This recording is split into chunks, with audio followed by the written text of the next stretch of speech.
నమస్కారం AS9 news కి స్వాగతం. హెడ్లైన్స్ చూద్దాం. లోక్సభ రెండవ దశ ఎన్నికల్లో 60.96% పోలింగ్. రేపటి నుంచి సీఎం జగన్ ఎన్నికల ప్రచారం. రాష్ట్రాన్ని నాశనం చేస్తుంటే చూస్తూ ఊరుకోను కేసీఆర్. కేటీఆర్ పై వ్యాఖ్యలు, కొండా సురేఖకు CEC నోటీసులు. లోక్సభ రెండవ దశ ఎన్నికల్లో పోలింగ్ మరింత తక్కువగా నమోదైంది. తొలి విడతలో 65.5% పోలింగ్ నమోదు కాగా రెండో విడతలో అంతకంటే తక్కువగా 60.96% పోలింగ్ మాత్రమే నమోదైంది. రెండో విడత ఎన్నికల పోలింగ్ మొత్తం 13 రాష్ట్రాలు, కేంద్రపాలిత ప్రాంతాల్లోని 88 లోక్సభ నియోజకవర్గాల్లో జరిగింది. ఈ 88 నియోజకవర్గాల్లో కేరళలోని మొత్తం 20 లోక్సభ స్థానాలున్నాయి. అదేవిధంగా కర్ణాటకలో 14, రాజస్థాన్లో 13, ఉత్తరప్రదేశ్, మహారాష్ట్రలో 8 చొప్పున, మధ్యప్రదేశ్లో 7, అస్సాం, బీహార్లో 5 చొప్పున, పశ్చిమ బెంగాల్, ఛత్తీస్గఢ్లలో 3 చొప్పున, జమ్మూ కాశ్మీర్, మణిపూర్, త్రిపురలో ఒక్కో లోక్సభ స్థానానికి పోలింగ్ జరిగింది. ఏపీ సీఎం వైఎస్ జగన్ నిర్వహించిన మేమంతా సిద్ధం బస్సు యాత్ర గ్రాండ్ సక్సెస్ అయింది. ఎన్నికల తొలి విడత ప్రచారంలో భాగంగా మార్చి 27న వైఎస్ఆర్ జిల్లా ఇడుపులపాయలో దివంగత నేత వైఎస్ రాజశేఖర రెడ్డి ఘాట్ వద్ద నివాళులర్పించి మేమంతా సిద్ధం బస్సు యాత్ర చేపట్టిన సీఎం జగన్ బుధవారం శ్రీకాకుళం జిల్లా అక్కవరం వద్ద నిర్వహించిన సభతో ముగించారు. 22 రోజుల పాటు 23 జిల్లాలు, 86 నియోజకవర్గాల్లో 2188 కిలోమీటర్ల మేర సాగిన బస్సు యాత్రకు జనాలు బ్రహ్మరథం పట్టారు. ఇక మరోసారి అధికారంలోకి రావడమే లక్ష్యంగా ఎన్నికల ప్రచార భేరిని సీఎం మోగించనున్నారు.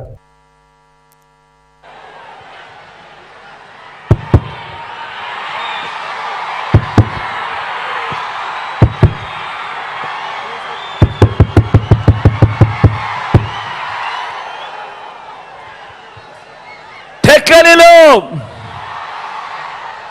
శ్రీకాకుళం జిల్లా సిద్ధం. ఈరోజు శ్రీకాకుళం జిల్లాలో కనిపిస్తా ఉన్న ఈ జన సముద్రాన్ని చూస్తా ఉంటే లక్షల మంది తమ ఇంటింటి అభివృద్ధిని కాపాడుకునేందుకు కదిలిన సికోలు సింహాలు ఈ విప్లవ గడ్డ మీద, ఆ పెత్తందారుల ముఠా మీద ఎగరవేస్తా ఉన్న విప్లవ బావుట కనిపిస్తా ఉంది ఇక్కడ ఈ రోజు ఈ సభలో. రాయలసీమ నుంచి ఉత్తరాంధ్ర వరకు అడుగడుగునా కూడా జన సముద్రం. వైఎస్ఆర్ జిల్లా నుంచి శ్రీకాకుళం వరకు దారి పొడుగునా కూడా జన సునామీ చూస్తా ఉంటే 25 పార్లమెంట్లకు 25 పార్లమెంట్లు, 175 అసెంబ్లీ స్థానాలకు 175 అసెంబ్లీ స్థానాలు, మొత్తంగా డబుల్ సెంచరీ కొట్టేందుకు మీరంతా సిద్ధమేనా?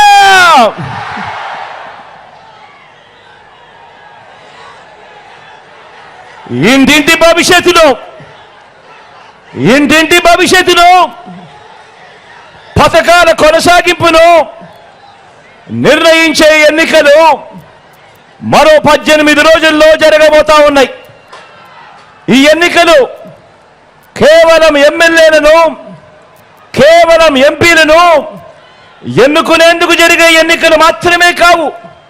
ఈ ఎన్నికలు ఈ 58 నెలల కాలంలో బలమైన పునాదులతో పేదల కోసం తీసుకువచ్చిన అనేక సంస్కరణలు, అనేక పథకాలు, ఇవన్నీ కూడా కొనసాగాల లేదా వద్దా అన్నది నిర్ణయించే ఎన్నికలు ఈ జరగబోతా ఉన్న ఈ కురుక్షేత్రం. జగన్కు ఓటు వేస్తేనే పథకాలన్నీ కూడా కొనసాగుతాయి. ప్రాణాలకు తెగించి వచ్చినా పర్వాలేదనుకుని ఆమరణ నిరాహార దీక్షతో తెలంగాణ కోసం పోరాడా. కష్టపడి తెచ్చుకున్న తెలంగాణను నా కళ్ళ ముందే నాశనం చేస్తుంటే చూస్తూ ఊరుకోను. యుద్ధం చేసేందుకు మీరు నాకు బలం ఇవ్వాలి అని బీఆర్ఎస్ అధినేత మాజీ ముఖ్యమంత్రి కల్వకుంట్ల చంద్రశేఖరరావు విజ్ఞప్తి చేశారు. దేశాన్ని 10 ఏళ్లుగా పాలించిన బీజేపీ పేదలకు ఏం చేసిందని ప్రశ్నించారు. అచ్చేదిన్ వచ్చిందా సత్యదిన్ వచ్చిందా అని మండిపడ్డారు. బీఆర్ఎస్ బస్ యాత్రలో భాగంగా శుక్రవారం 3వ రోజు మహబూబ్ నగర్ పట్టణంలో కేసీఆర్ రోడ్ షో నిర్వహించారు. క్లాక్ టవర్ సెంటర్లో జరిగిన కార్నర్ మీటింగ్లో ప్రజలను ఉద్దేశించి ప్రసంగించారు. అయితే ముఖ్యమంత్రి మంత్రులు ఎవరు పోలే, ఆ మానవునికి ఒక దండ పెట్టలే, గేట్లు తాళం వేసినారు. వేరే రాష్ట్రాల నుంచి కూడా ప్రజలు వచ్చి ఇదేం దిక్కుమాలిన ప్రభుత్వం తిట్టుకుంటూ పోయినారు. దయచేసి మీరు ఆలోచన చేయాలి. ఇవన్నీ కూడా అడ్డగోలు మాటలు, నిందలు, అనవసరమైనటువంటి కథలు చెప్తున్నారు తప్ప వీళ్ళు న్యాయం చేసే పరిస్థితులు లేరు. మరి ఇప్పుడు ఏం జరగాలి? న్యాయం జరగాలి. న్యాయం జరగాలంటే ఇలా ప్రజల కాంగ్రెస్ పంచాయతీ పడ్డది. ప్రజల పక్షాన గట్టిగా కొట్టాడేటటువంటి పంచాయతీ పెద్ద కావాలి. ఆ పంచాయతీ పెద్ద ఎవరు? కేసీఆర్ ఏనా? బీఆర్ఎస్ ఏనా? నేను మీ అందరినీ ప్రార్థించేది ఒకటే, నేను ఇంకా సూర్యాపేటకు వెళ్ళాలా, విషయాలన్నీ మీరు టీవీలో చూస్తూ ఉన్నారు. నిన్న రాత్రి TV9లో నేను కూడా అన్ని చెప్పినాను, మీకు అన్ని విషయాలు తెలిసిపోయినాయి. తప్పకుండా మళ్ళా మన రాజ్యమే వస్తుంది, అనుమానం లేదు. ఎవడు కూడా ఆపలేడు. బ్రహ్మాండంగా తెలంగాణ మనం కలగన్న బంగారు తెలంగాణ అయ్యేదాకా మనం అద్భుతంగా తీసుకొని పోవాలి. నేను మిమ్మల్ని అందరినీ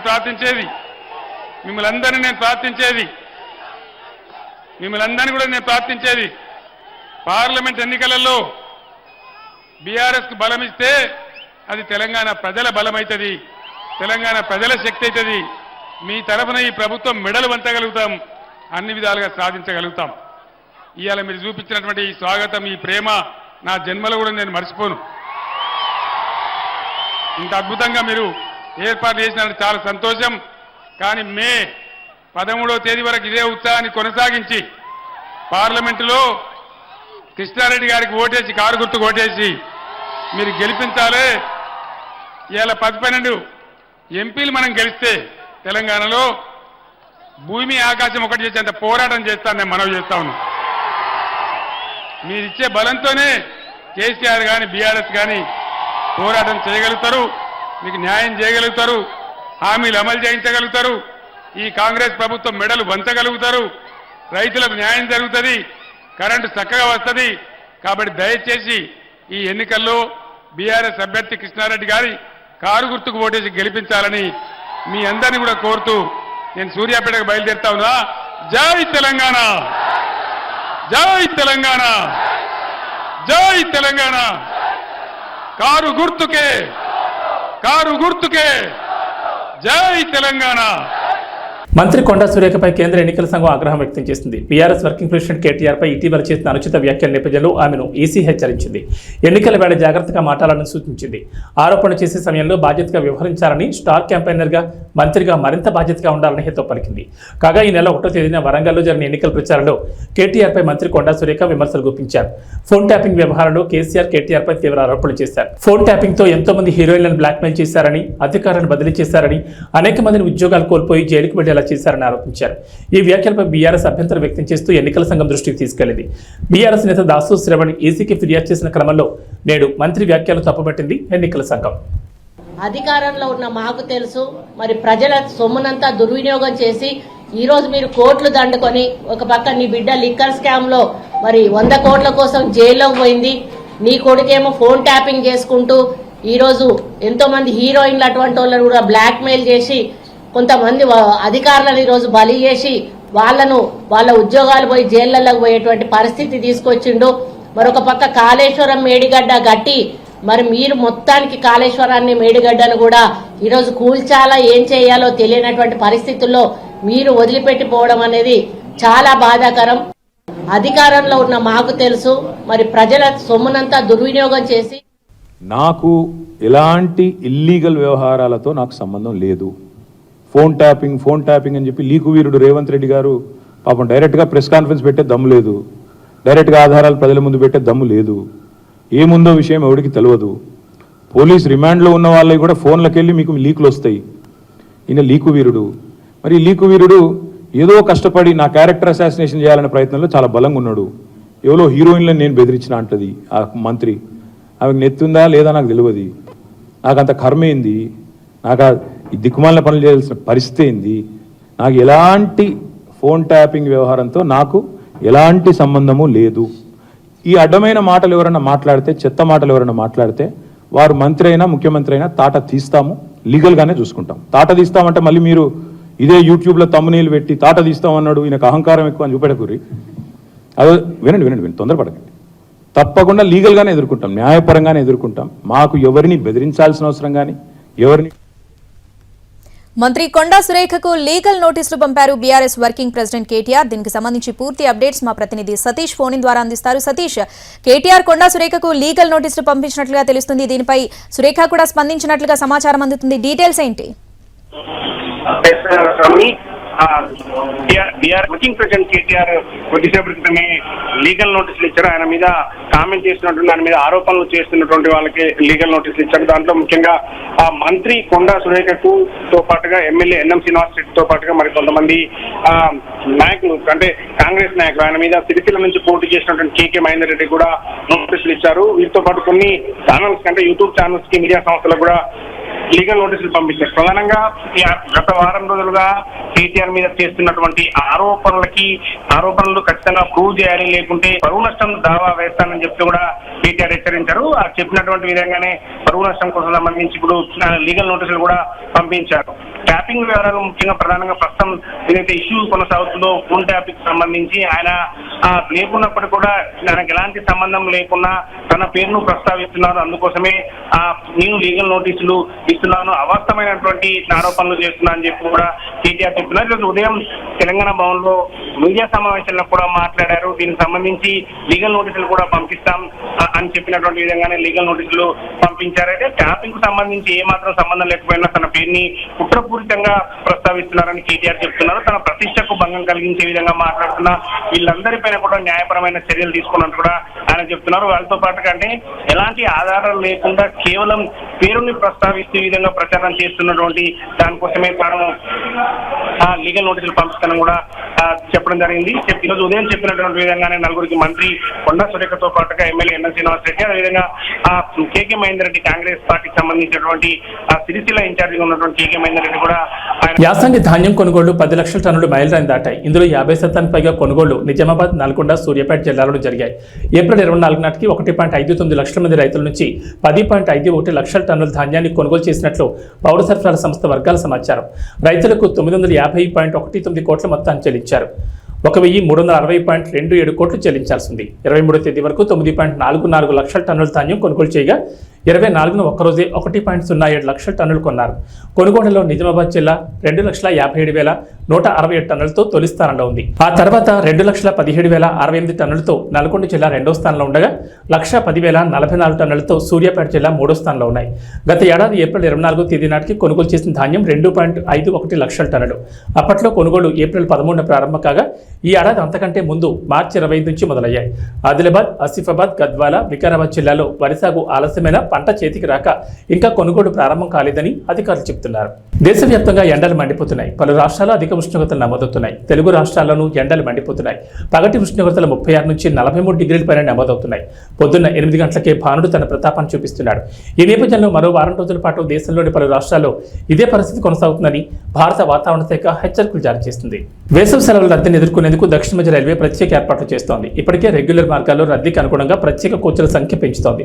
వేసవి సెలవులతో పాటుగా ఎన్నికల కోసం సొంత ప్రాంతాలకు వచ్చే వారితో ఇప్పటికే మే 11, 12, 13 తేదీల్లో తెలుగు రాష్ట్రాల మధ్య నడిచే రైళ్లు దాదాపు ఫుల్ అయ్యాయి. ఇదే సమయంలో తెలుగు రాష్ట్రాల్లో కనిపిస్తున్న డిమాండ్ మేరకు వారాంతపు రైళ్లను నడపాలని దక్షిణ మధ్య రైల్వే నిర్ణయించింది. ఈసారి వేసవి సెలవుల వేళ రైళ్లలో రద్దీ ఎక్కువగా ఉంటుంది.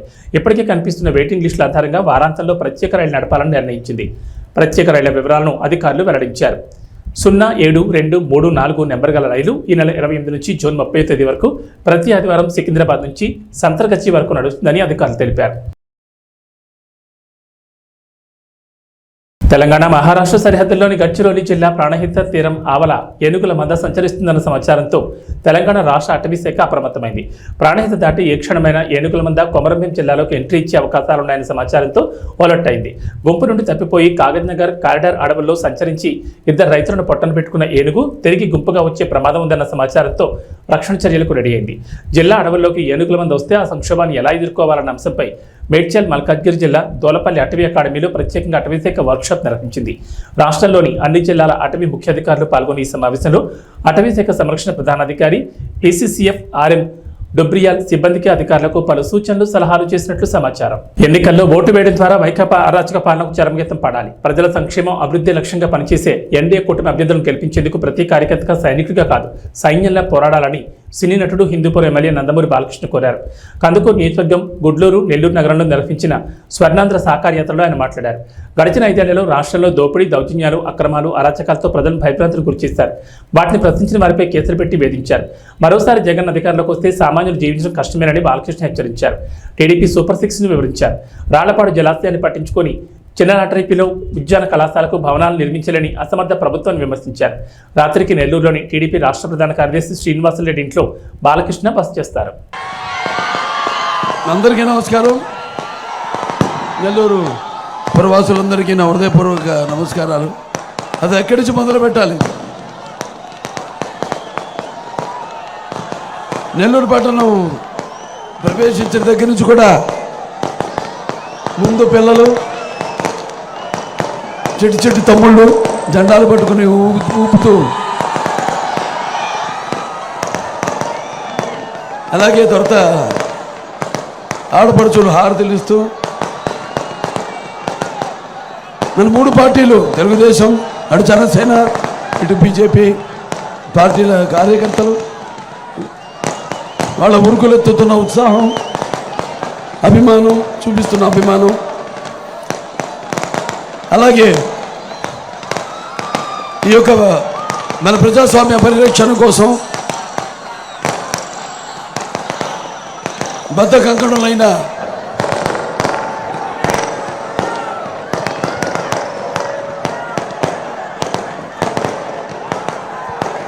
ప్రజలందరికీ, అలాగే తెలుగుదేశం పార్టీ విజయాల్లోకి హారతులిస్తూ, అలాగే నీరాజనాలు అర్పిస్తున్న నా తెలుగింటి ఆడపడుచులకి, యువతరానికి ప్రతినిధులు, నవతరానికి నాయకులు, భావతరానికి భారతదేశపు మహాశక్తి అయిన యువతరానికి నా అభిమానులకు ముందుగా నా హృదయపూర్వక చేస్తే రాళ్ళంత జనం,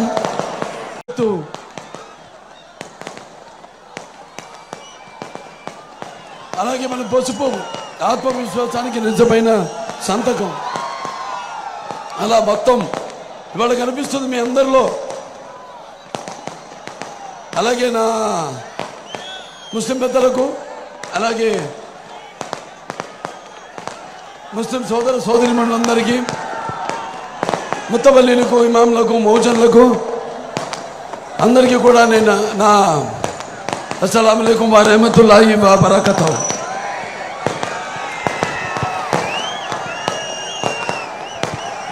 ఇప్పుడు ఇవాళ మన రాష్ట్రం చాలా క్లిష్ట పరిస్థితుల్లో ఉంది. కాబట్టి ఈ జరగబోయే ఎన్నికల రణరంగంలో మన భవిత కోసం, అలాగే మన రాష్ట్ర భవిత కోసం, మన భావితరాల భవిత కోసం మనం పోరాడవలసిన ఇదొక మహాకురుక్షేత్రం, महायुद्धम। मैं हिंदुस्तान हूँ, हिमालय मेरे सरहदों के निगहबा और गंगा मेरी पवित्रता की सौगंध। तारीख के इंतजार से मैं अंधेरों और उछालों का साथी हूँ और मेरे खाक पे संगे मरमर आने में चादरों में लिपटी हुई ये इमारतें दुनिया से कह रही है कि जालिमों ने मुझे लूटा, मेहरबानों ने मुझे संभाला, नादानों ने मुझे जंजीरें पहना दी और मेरे चाहने वालों ने उन्हें खान फेंका। सारे जहां से अच्छा हिंदू सिता हमारा, हम बुलबुले हैं कि इसके ये गुल सिता हमारा। ఇలా మత సామర్థ్యానికి, అలాగే సర్వమత సౌభ్రాతృత్వానికి ఒక ప్రతీక మన దేశం. ఇవాళ మరి నాన్నగారి దగ్గర నుంచి కూడా మనం గుర్తు చేసుకోవాల్సిన అవసరం ఉంది. వాళ్ళ పరిస్థితులు అలా ఉన్నాయి. మరి ఆనాడు నాన్నగారు ముందుగా అటువంటి ఆయన కడుపులో జన్మనిచ్చినందుకు, నన్ను మీ అందరి గుండెలో ఆయన ప్రతిరూపంగా నిలిపినందుకు విశ్వవిఖ్యాత నట సార్వభౌమ, అలాగే నటనకే విశ్వరూపం ఏమిటో చూపించిన నటసింహం, అలాగే నాకు ఐపీఎల్లో పంజాబ్ కింగ్స్ జోల్ విదిల్చింది. భారీ టార్గెట్ చేజింగ్లో జానీ బేర్స్టో 48 బాల్స్లో 8 4లు 9 6లతో 108 రన్లు చేసి నాటౌట్గా నిలిచారు. శశాంక్ సింగ్ 28 బాల్స్లో 2 4లు 8 6లతో 68గా నాటౌట్ నిలిచారు. ప్రభు సిమ్రాన్ సింగ్ 20 బాల్స్లో 4 4లు 5 6లతో 54 రన్స్ దంచుకొట్టడంతో శుక్రవారం జరిగిన లీగ్ మ్యాచ్లో 8 వికెట్ల తేడాతో కోల్కతాపై గ్రాండ్ విక్టరీని అందుకుంది. దీంతో టీ20 హిస్టరీలో అత్యధిక లక్ష్యాన్ని ఛేదించిన తొలి జట్టుగా రికార్డులకు ఎక్కింది. టాస్ ఓడిన కోల్కతా 20 ఓవర్లలో 261కి 6 వికెట్లు నష్టపోయి స్కోర్ చేసింది. ఫిలిస్ సాల్ట్ 37 బాల్స్లో 6 4లు 6 6లతో 75, సునీల్ నరైన్ 32 బాల్స్లో 9 4లు 4 6లతో 71, వెంకటేష్ అయ్యర్ 39తో రాణించారు. తర్వాత పంజాబ్ 18.4 ఓవర్లలో 262 వికెట్ల నష్టానికి స్కోర్ చేసి నెగ్గింది. బేస్టోకు player of the match award లభించింది. సార్వత్రిక ఎన్నికల్లో కూటమి ప్రభుత్వం అధికారంలోకి రావడం ఖాయమని పాలకొల్లు టీడీపీ అభ్యర్థి ఎమ్మెల్యే డాక్టర్ నిమ్మల రామానాయుడు జోషి చెప్పారు. పాలకొల్లులోని ఎమ్మెల్యే క్యాంపు కార్యాలయంలో ఏర్పాటు చేసిన విలేకరుల సమావేశంలో ఆయన పాల్గొని మాట్లాడారు. సంక్షేమం చంద్రబాబుతోనే జరుగుతుందని, ప్రగతి పదంలో రాష్ట్రం పరుగులు తీయాలంటే ఆయన సీఎం కావాలన్నారు. ఈ నియోజకవర్గంలో మన పాలకొల్లు మన రామానాయుడు పేరుతో నిర్వహించిన పాదయాత్రలో ప్రజల నుంచి విశేష స్పందన కనిపించిందన్నారు. వారంతా సైకిల్ గుర్తుపై ఓటు వేసి తనను గెలిపించడానికి సిద్ధంగా ఉన్నారని వెల్లడించారు. ఈ సమావేశంలో వివిధ మండలాల పార్టీ అధ్యక్షులు, అనుబంధ విభాగాల నాయకులు పాల్గొన్నారు. ఏదైతే రేపు 13వ తారీఖున జరిగేటువంటి ఆంధ్రప్రదేశ్ రాష్ట్ర శాసనసభ పార్లమెంట్ ఎన్నికలు ఏవైతే ఉన్నాయో ఆంధ్రప్రదేశ్ రాష్ట్రంలో ఒక పెను సంచలనం సృష్టించబోతూ ఉన్నాయి. ఆంధ్రప్రదేశ్ రాష్ట్ర చరిత్రలో ప్రజలందరూ కూడా తెలుగు జాతి 5 కోట్ల మంది యావత్తు ఒకే పక్షాన వచ్చి తెలుగుదేశం, జనసేన, బీజేపీ కూటమికి పనిచేసి రికార్డు స్థాయిలో 175కి 160 సీట్లు రేపు ఆంధ్రప్రదేశ్ రాష్ట్రంలో గెలుచుకున్నటువంటి పరిస్థితి రేపు రాబోయేటువంటి ఎన్నికల్లో కనిపిస్తున్నటువంటి పరిస్థితి. కలిసి ఏదైతే ఎన్నికలకు వెళ్తూ ఉన్నామో రేపు పాలకొల్లు నియోజకవర్గంలో కూడా తెలుగుదేశం, జనసేన, బీజేపీ కూటమి అభ్యర్థిగా అసెంబ్లీ మరియు పార్లమెంట్ పాలకుల్లో సునామీ సృష్టించబోతుందనే విషయాన్ని కూడా ఈ సందర్భంగా తెలియజేసుకుంటూ ఉన్నా. ఎందుకంటే ఈరోజు పర్టికులర్గా గత 60-70 రోజుల నుంచి మన పాలకొల్లు, మన రామానాయుడు ఇంటింటికి పాదయాత్రలో ప్రతి గడప తొక్కినప్పుడు, ప్రతి అవ్వను పలకరించినప్పుడు, ప్రతి గృహిణిని మరి పలకరించినప్పుడు, ప్రతి యువత, ప్రతి రైతు, మరి ప్రతి ఒక్కరూ కూడా నాతో కలిసి మాట్లాడుతూ ఉన్నప్పుడు వాళ్ళందరిలోని కూడా ఒకటే భావన కనిపిస్తూ ఉంది. ఏదైతే కష్టపడి పండించినటువంటి రైతు పంట పండించలేనటువంటి పరిస్థితి ఉంది. ఏదైతే ప్రతి ఇంటిలోని కూడా బాధుడితో ఇంట్లో మరి ఏదైతే వంటింటి బడ్జెట్ కూడా మరి మా బడ్జెట్ మీద ప్రభావం చూపేటువంటి పరిస్థితి ఉంటుంది అని ఆ గృహిణి కానీ, ఉద్యోగాలు ఉపాధి కల్పన లేక యువత కానీ, ఇట్లా ప్రతి రంగము కూడా మరి వేళ ఈ ప్రభుత్వం మీద వ్యతిరేకత అనేది చాలా క్లియర్గా కనిపిస్తున్నటువంటి పరిస్థితి. దానితో రేపు ఎన్నికల్లో ఖచ్చితంగా తెలుగుదేశం, జనసేన, బీజేపీని గెలిపించుకోవాలనేటువంటి ఆలోచన నియోజకవర్గంలో ఉన్నటువంటి ప్రతి గడప నుంచి కూడా వినిపిస్తున్నటువంటి మాట. ఆశీర్వదించడానికి ప్రజలందరూ కూడా సిద్ధంగా ఉన్నారు. దానికి ఉదాహరణే మొన్న జరిగినటువంటి నామినేషన్. ఏదైతే ఆ రోజు 19వ తేదీన మరి తెలుగుదేశం పార్టీ అభ్యర్థిగా, జనసేన, బీజేపీ బలపరిచినటువంటి అభ్యర్థిగా నేను నామినేషన్ వేయడానికి ఒక్క పిలిపిస్తే, మరి వేళ జనసేన, బీజేపీ నాతో పాటు పిలిపిస్తే మరి వేలాదిగా ఆ రోజు 19వ తారీఖున స్వచ్ఛందంగా సైకిళ్ళు వేసుకుని పెద్ద ఎత్తున మరి ర్యాలీ, ఒక ప్రవాహం లాగా మరి ఆ రోజు మరి ఉన్నటువంటి పరిస్థితి నేను కాదు, మీ మీడియా సాక్షిగా మరి ప్రపంచం అంతా కూడా చూసినటువంటి పరిస్థితి. రేపు పాలకొల్లులో జరిగేటువంటి ఎన్నిక ప్రజాబలానికి, ధనబలానికి మధ్య జరుగుతుంది. ఖచ్చితంగా ప్రజాబలం ముందు ధనబలం ఆగదు, ప్రజలే గెలుస్తారు, పాలకొల్లే గెలుస్తుంది అనే విషయాన్ని సందర్భంగా తెలియజేసుకుంటున్నాం. Thank you. ఇంటి వద్దకే సంక్షేమ పథకాలు అందించిన ఘనత వైఎస్ఆర్సీపీకి దక్కుతుందని ఈ పార్టీ అభ్యర్థి భీమవరం ఎమ్మెల్యే గ్రంథి శ్రీనివాస్ తెలిపారు. భీమవరం నియోజకవర్గ పరిధిలోని 1వ పట్టణంలో నిర్వహించిన ఎన్నికల ప్రచారంలో ఆయన పాల్గొని మాట్లాడారు. మరోసారి తాను గెలిపిస్తే పట్టణాన్ని మరింత అభివృద్ధి చేస్తానని ప్రకటించారు. ఇప్పటికే 130 కోట్ల రూపాయలతో అభివృద్ధి పనులు చేసినట్లు వెల్లడించారు. ఈ కార్యక్రమంలో పార్టీ నాయకులు, వివిధ కార్పొరేషన్ల డైరెక్టర్లు పాల్గొన్నారు. మీ అమూల్యమైన ఆశీస్సుల కోసం మీ ముందుకు వస్తున్నారు. మీ ఆశీస్సులు ఎవరు కూడా నడవద్దని దయచేసి మన ప్రీతమ నాయకులు గంధి శ్రీనివాస్ గారు మీ అమూల్యమైన ఆశీస్సుల కోసం మీ ముందుకు వస్తున్నారమ్మా. ముగుళిత హస్తాలతో మీ ముందుకు వస్తున్నారు. ఎన్నికల గుర్తు ఫ్యాన్ గుర్తుపై ఓట్లేసి అత్యధిక మెజార్టీని గెలిపించమని కోరుచు మీ ముందుకు వస్తున్నారమ్మా. మన గంధి శ్రీనివాస్ గారు, మన ప్రీతమ నాయకులు గంధి శ్రీనివాస్ గారు మీ ముందుకు వస్తున్నారు. అమ్మలారా, అయ్యలారా, అక్కలారా, అన్నలారా మీ ముందుకు వస్తున్నారమ్మా.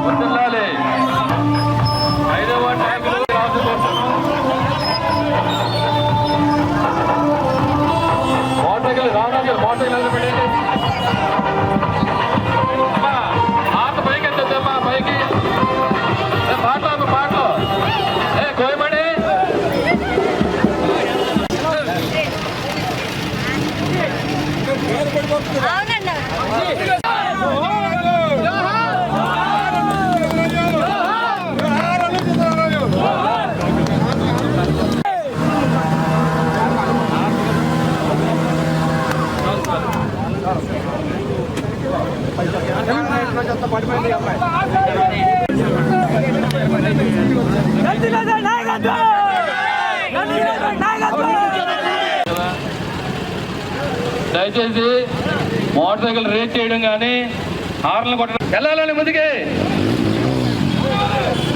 ముందుకెళ్ళాలి, అందరూ రావాలండి.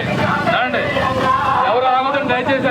జనసేన పార్టీ విజయంతోనే రాష్ట్రానికి మంచి భవిష్యత్తు ఉంటుందని ఈ పార్టీ అభ్యర్థి మాజీ ఎమ్మెల్యే పులపర్తి రామాంజనేయులు తెలిపారు. భీమవరం నియోజకవర్గ పరిధిలోని తీర ప్రాంత గ్రామాల్లో శుక్రవారం నిర్వహించిన ఎన్నికల ప్రచారంలో ఆయన పాల్గొని మాట్లాడారు. కూటమి ప్రభుత్వం అధికారంలోకి రాగానే నిరుద్యోగ యువతకు ఉపాధి అవకాశాలు కల్పిస్తామన్నారు. గాజు గ్లాస్తో పాటు కమలంపూపై ఓటు వేసి తనను నరసాపురం పార్లమెంట్ అభ్యర్థి భూపతిరాజు శ్రీనివాస్ వర్మను గెలిపించాలని కోరారు. ఈ కార్యక్రమంలో టీడీపీ, జనసేన, భాజపా ప్రతినిధులు పాల్గొన్నారు.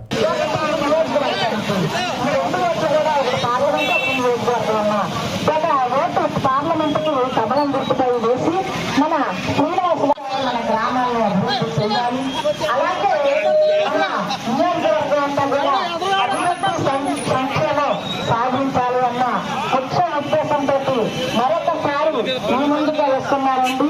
మన ఉమ్మడి అభ్యర్థిగా మరొక మన పులపర్తి రామాంజనేయులు గారిని మీ ముందుగా వస్తున్నారండి.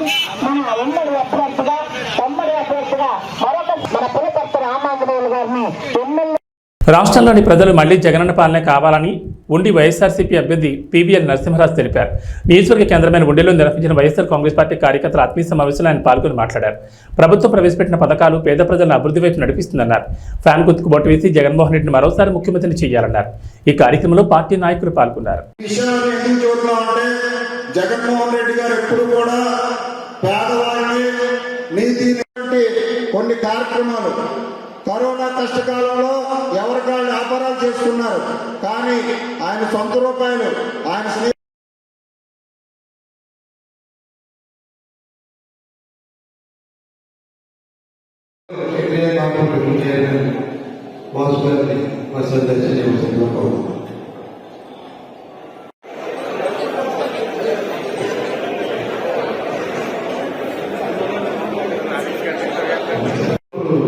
అందరూ కూడా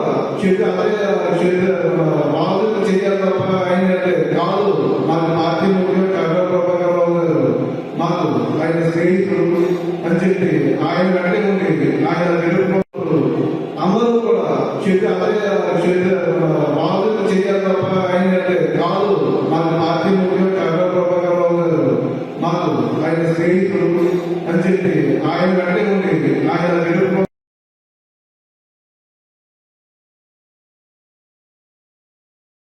ఉన్నటువంటి ఈ పార్టీలో ఖచ్చితంగా రేపు జగన్మోహన్ రెడ్డి గారు సీఎం అవ్వాలి. ఇక్కడ ఇవి బులెటిన్ విశేషాలు. నమస్కారం.